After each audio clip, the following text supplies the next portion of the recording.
Iran might have had the right to stop and search the President Taylor this weekend. The U.S. ambassador to the United Arab Emirates is interviewing its captain and crew to see if the Iranians overstepped their bounds. And Washington is deeply concerned about the incident. Because of the danger of misunderstandings, overstepping of rights and norms, and even violence, which are inherent in all ship search incidents. Iran began stopping neutral ships in the area 5 months ago and has boarded and searched vessels from Italy, West Germany, Poland, Japan, and others looking for weapons bound for Iraq. The administration warned American shipping of the danger last September, and White House spokesman Larry Speakes acknowledges that the rules of naval warfare traditionally give warring governments the right to look for contraband bound for their enemies. International law expert Ralph Steinhardt concurs.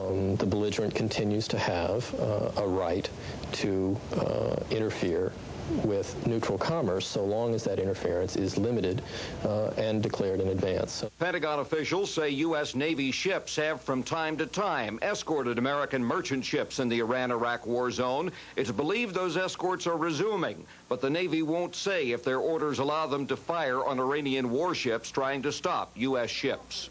Since the stopping and search of the President Taylor might well have been legal under international law, the administration reaction today was focused instead on the Iran-Iraq war itself. Officials here saying the problem really stems from Iran's stubborn refusal to negotiate an end to the conflict. For the Independent News, John Aubuchon at the White House. New terror threats aimed at the U.S. today. This time, the threats arrived in the form of a letter. It was addressed to American policymakers and delivered to a Western news agency in Cairo. In the communique, the Islamic Jihad charged that for the first time, Americans will experience the anger of the Muslims on their own territory, meaning the United States. The group promised to strike at the most vulnerable points of American imperialism. The letter was undated and written in English. That point made some doubt its legitimacy. Other written threats from the Islamic Jihad have been written in Arabic. The pro-Iranian Islamic Jihad is the same organization believed to be holding at least 4 American hostages in Lebanon. Meanwhile, the Netherlands remains on a terror alert. The alert was declared after Dutch officials received information that a Libyan terrorist attack might be directed against American interests there. Construction equipment and containers filled with sand serve as a barricade outside the U.S. Embassy in The Hague. And U.S. diplomats today began an emergency telephone campaign.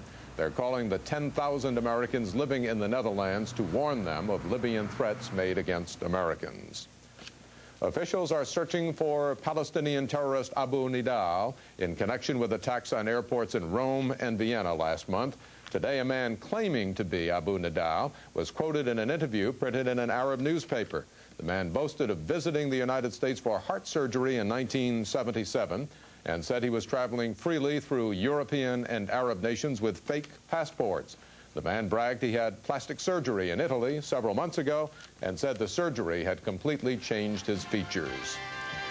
Dangerous chemicals in the meat on your dinner table. Coming up on INN, a new report charges the government has known about the problem for some time, but is still not doing enough to protect the consumer. Stay with us. Independent News, brought to you by Fruit and Fiber Cereal and by Citibank. Love this new cereal. What's the name? It's a harvest. Apples, almonds, raisins.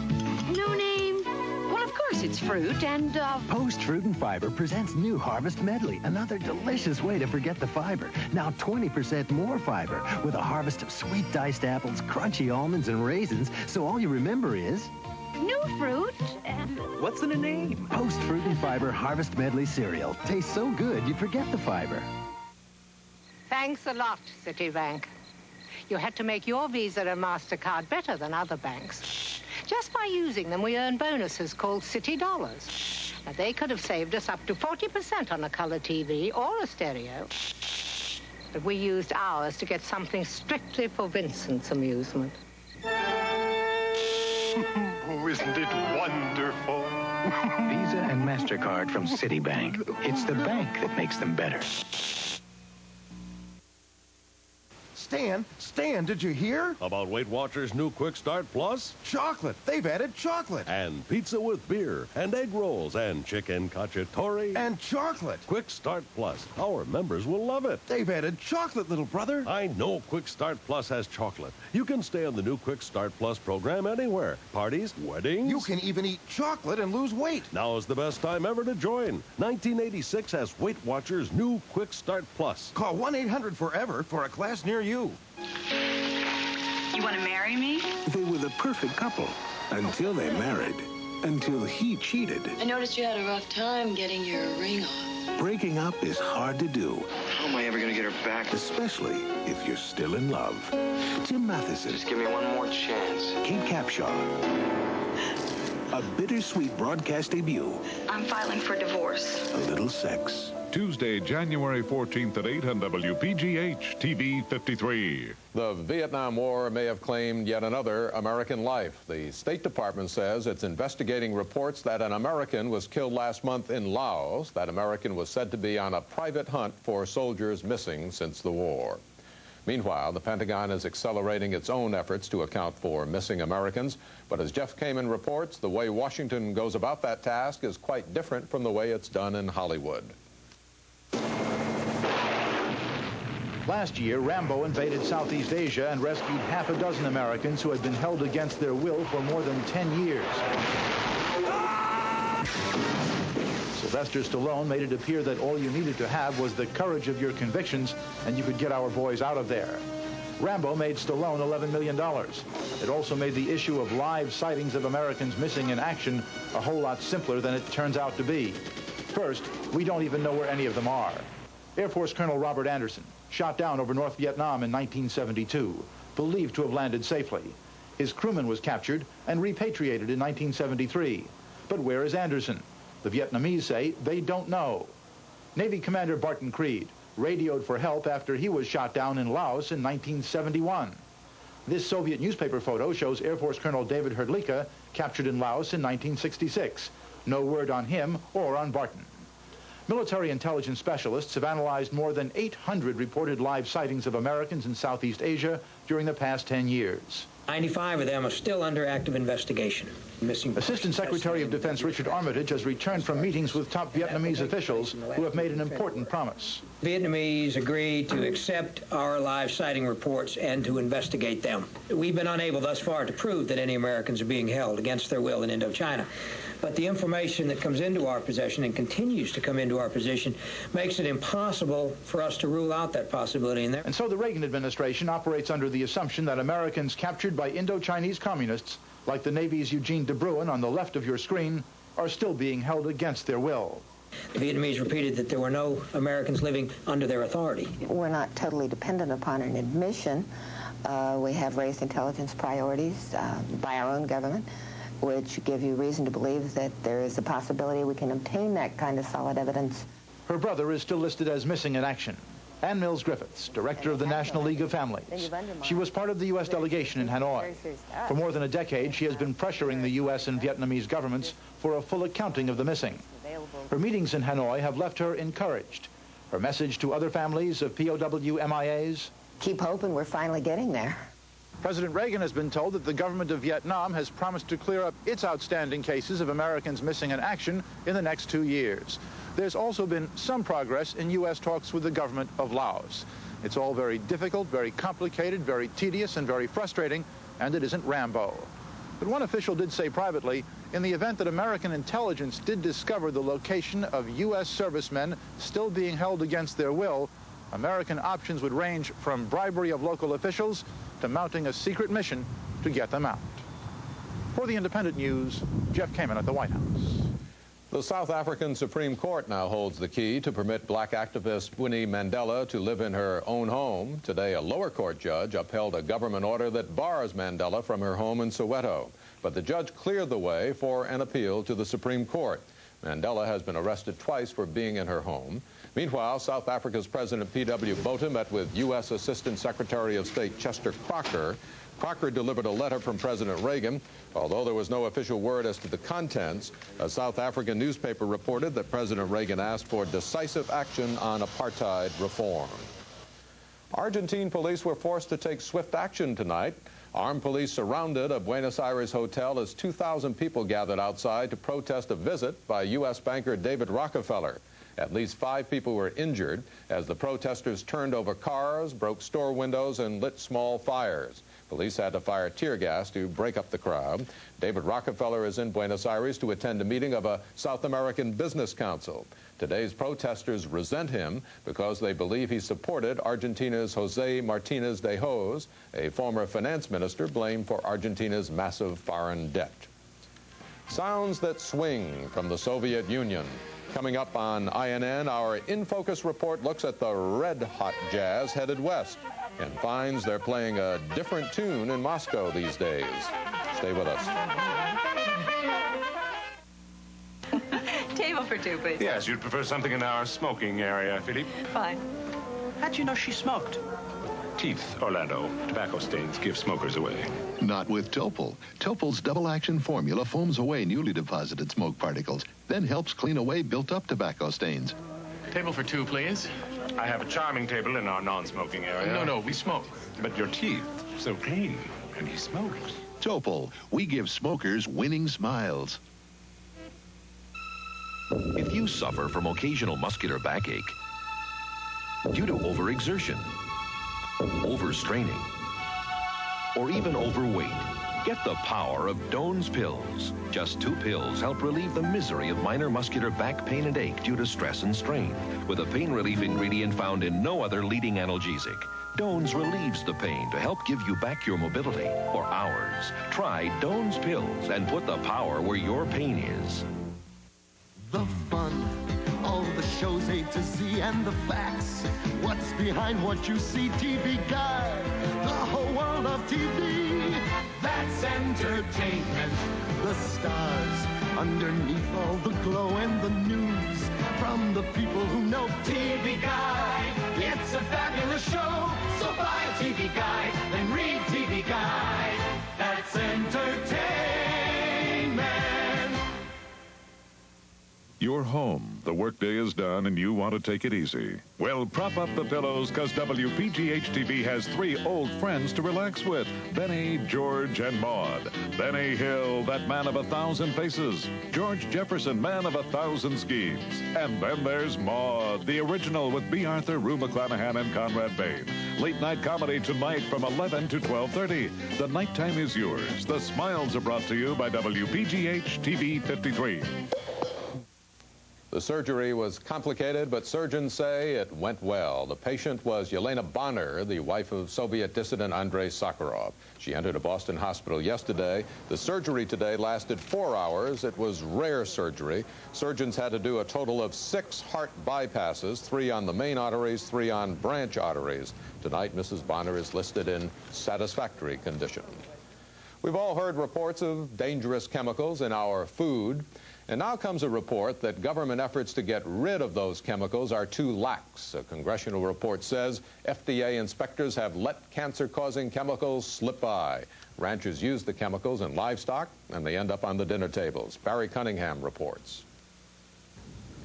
The congressional report charges that up to 90% of animal drugs on the market have not yet been proved safe, and that some of the drugs have been linked to cancer. The Food and Drug Administration illegally allows veterinarians to prescribe the animal drugs for unapproved purposes, according to New York Democrat Ted Weiss, whose investigating committee issued the report. I think that they have all but abdicated the responsibilities that they have under the law. They have not monitored the unapproved drugs that are on the market. They've allowed veterinarians to sell some of these drugs that are approved over the counter rather than going out, looking at the animals and prescribing specifically. They've allowed veterinarians to use drugs that were originally manufactured for non-food producing species, cats and dogs, for example. They've allowed them to be used for food producing animals. Weiss says there's a potential danger that drug residues will show up in the food supply. In response, the FDA says the American food supply is safe, that while there are 20,000 unapproved, untested drugs on the market, only 1,500 animal drugs are widely used, and those have been proved safe. The others are old-fashioned remedies that don't threaten human health, according to FDA Commissioner Dr. Frank Young. Most of those are there before 1962, and they're the Dr. Jones horse liniment. What's put on the back of a horse, or a Dr. Brown's mineral salts.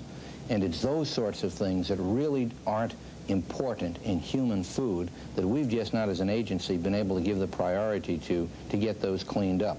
The Agriculture Department says USDA meat inspectors have no way to measure drug residue in slaughterhouses because they grade meat simply by taste, smell, and feel. There really are no methods for us to use to detect residues in the first place. That is part of a problem that we have to face, and we do deal with it on a case-by-case basis. The National Cattlemen's Association fears that the report could hurt consumer confidence in the nation's meat industry. Most of these are isolated instances or collective figures that lead one to believe that we're using all of these drugs in animals right now, when in fact we are not. Agriculture officials concede that had this report not been issued, the use of animal drugs might have become even more commonplace. Said one official, this report is really going to shake things up around here. For the Independent News, Barry Cunningham, Washington. A broken camera can be a tourist nightmare. Now imagine being a space traveler with a camera on the blink. That's what happened on the space shuttle Columbia. A special camera installed for close-up pictures of Halley's Comet won't focus. The failure is blamed on dead batteries. Apparently, the camera had been left on during the 25-day launch delay. The 7-member crew still has a less powerful camera to photograph the comet. The shuttle's first full day in space was also marred by problems with 3 other experiments, and now NASA says it may end the 5-day mission on Thursday, 1 day early. That will leave more time to prepare Columbia for its next trip in March.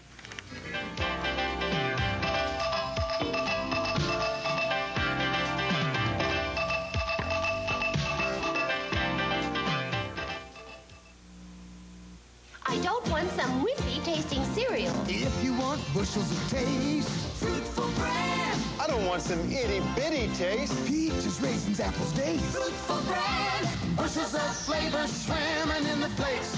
Fruitful brand has bushels of taste. High fiber Kellogg's Fruitful brand. We call it Fruitful because it's packed with bushels of taste. Bushels and bushels and bushels of taste in Kellogg's Fruitful brand. Bushels of taste. A remarkable drop, so sheer and light it begins to penetrate the moment it touches you. The drop of oil of Olay. Feel it replenish youthful fluids, keeping your skin soft, supple, and younger looking. It is just a drop, but it is the one that 50 million women around the world believe in every day because it works. Oil of Olay. It can help keep you looking younger too, now also in luxuriant cream. The makers of Spam canned meat say the next thing they're going to do is can their striking employees. 1,500 meat packers are waging a bitter strike against the Hormel Meat Company. The dispute has gone on for nearly 5 months. Scene of the walkout is Hormel's main plant in Austin, Minnesota. Workers there claim other Hormel factories pay better wages. Today, most of the Austin strikers ignored a company invitation to return to work. So Hormel says it will begin taking applications for permanent replacements.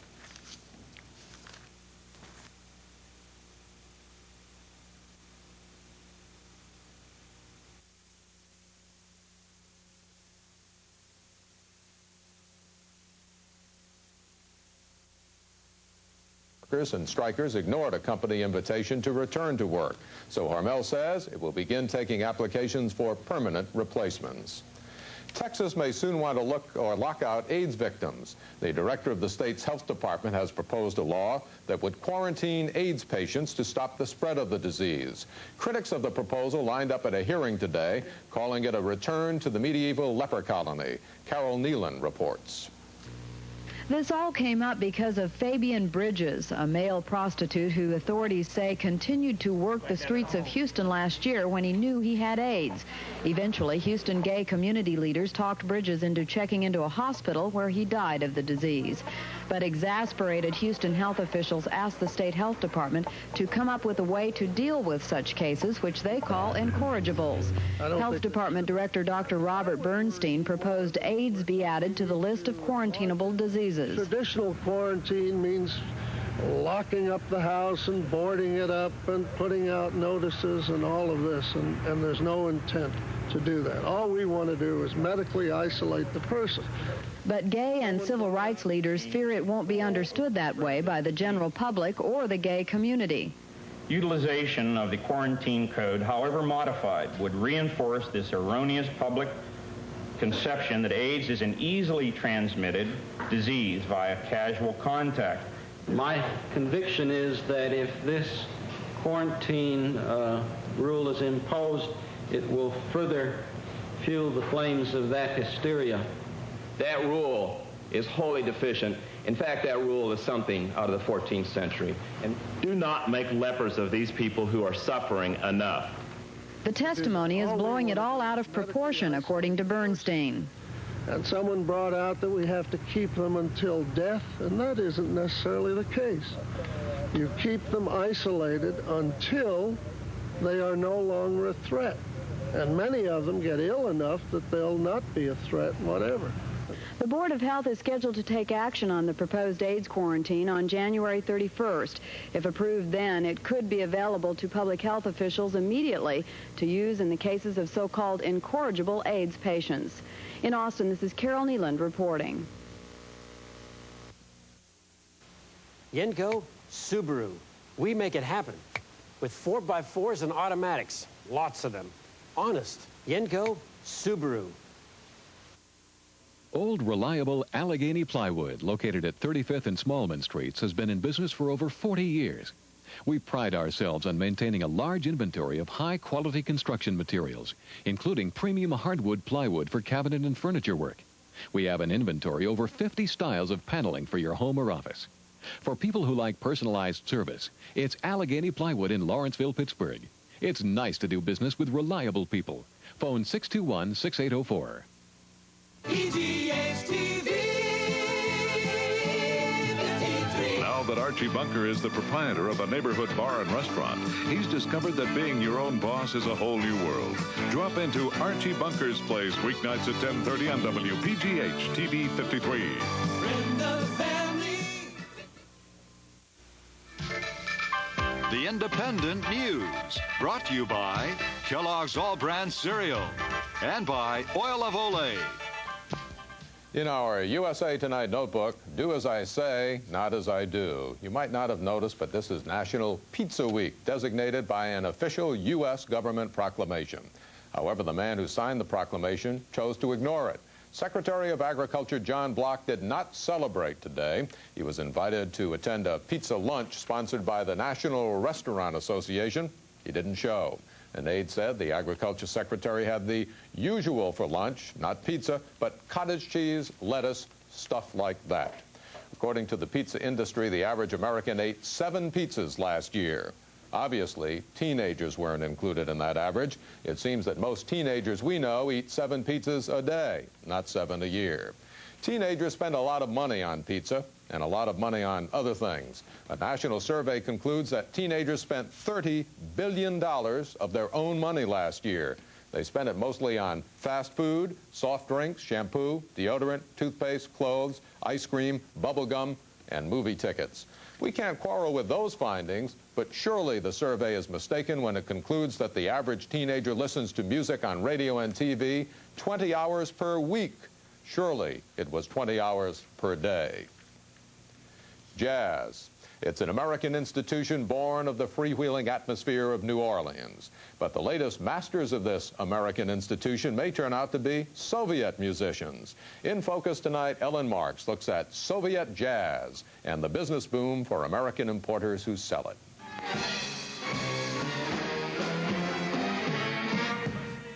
Move over, Count Basie. Watch out, Miles Davis. The Russians are coming. Soviet jazz albums are about to make their debut in record shops across the country. And it's all thanks to 3 American jazz buffs. The more music, contemporary music, that can be exchanged between these two sets of countries, I think the better feelings there's going to be, because jazz does nothing but elicit good feelings. After several trips to the Soviet Union, the young entrepreneurs who call themselves East Wind Trade Associates signed an agreement with the Soviet government to release 5 of their jazz albums. The Russian musicians will make about 45 cents on each record sold. Except for the recordings, which were done in Soviet studios, East Wind took care of everything else in the United States. The contract we signed specifically states that in our promotion, in the record covers that we're putting out, there cannot be any propagandistic messages that are anti-Soviet. But the partners agree the real Soviet message is what's beneath the cover, the music.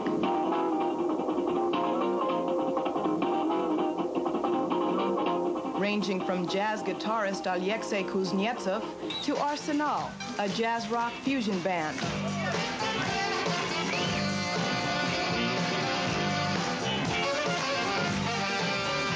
Just from reading books and studying the Soviet Union, I always had the feeling that things were staged, that it wasn't something where people just got up on stage and did what they felt, which isn't the case. And that's exactly what this jazz represents. Sergei Kuryokin is a well-known jazz pianist in the Soviet Union. He says an American watching a program of Russian rock and jazz would say to himself, there really isn't anything new here. We did that 10 or 20 years ago. But according to Soviet jazz expert Fred Starr, that isn't the issue. It's good jazz. It's part of the mainstream of jazz internationally. It's not imitative. It's independent. Since the 1920s, Soviet authorities have swayed back and forth in their attitude towards jazz, at times blasting it as a bourgeois vice. And according to Starr, during part of the Stalin era, hundreds of musicians were sent off to Siberia for playing jazz. The wardens, the prison guards, were themselves in many cases jazz fans, and they said when the well-known Russian jazz musicians would get packed off, the wardens would say, oh my God, we have so-and-so here in our camp. Get him a horn and he'll put a band together. So there was more jazz being played in the Stalin era in the prison camps than there was in Moscow. The real thing that pushed the acceptability of jazz was the rise of rock. Here's something even worse. And even though jazz is now politically proper in the Soviet Union, there are limitations. Musicians have to be approved before they can appear in public. Their repertoire has to be checked out. And aside from the official festivals, there are few places to play. But East Wind plans on spreading the Soviet sound to the West. With 5 albums now, more to follow, and a tour this summer in the United States by some of the artists. To make it big in the Soviet Union is one thing, but as a jazz musician, to make it big in the United States, that's the top of the mountain.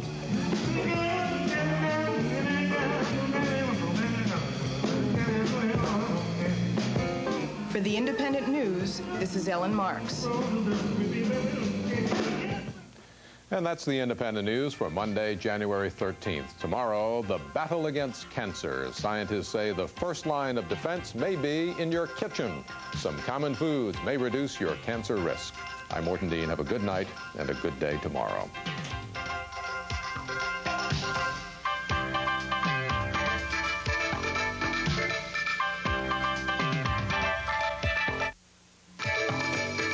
This is a TV 53 News Watch update. Good evening. A jury will resume deliberations tomorrow morning as it decides whether a Pittsburgh man should be sentenced to a life prison sentence or death by electric chair.